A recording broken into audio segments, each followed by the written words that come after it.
Hi,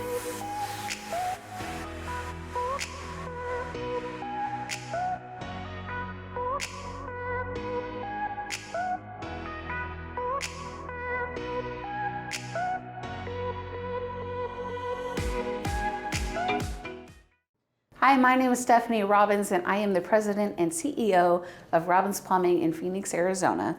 And today I want to tell you about a dip tube. And what is a dip tube? Why do you need a dip tube?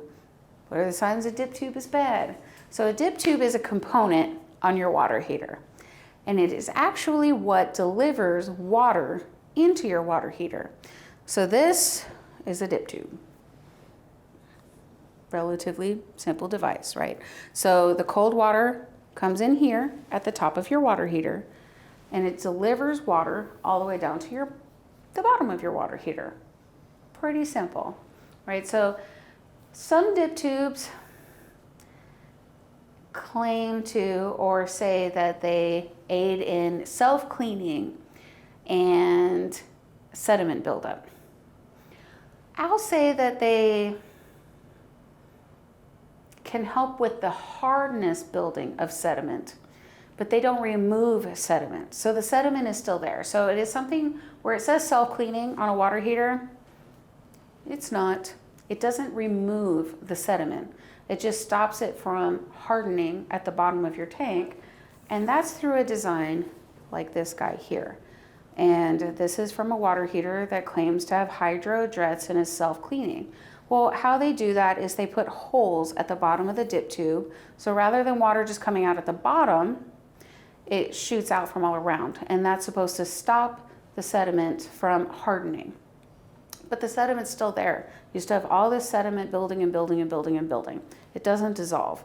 In fact, I had to clean this one out of an old water heater that was leaking to bring it into the office because it was just caked with sediment inside of here. So even if it says self-cleaning, take it from a pro, you absolutely, covered in sediment, need to clean your water heater.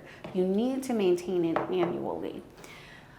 Signs that your dip tube has an issue, that it's broken. And that doesn't happen very often. I've been at this for 25 years and it just doesn't happen very often. But a sign that it's broken, let's say that this piece of plastic cracked inside, is you're not going to have enough hot water.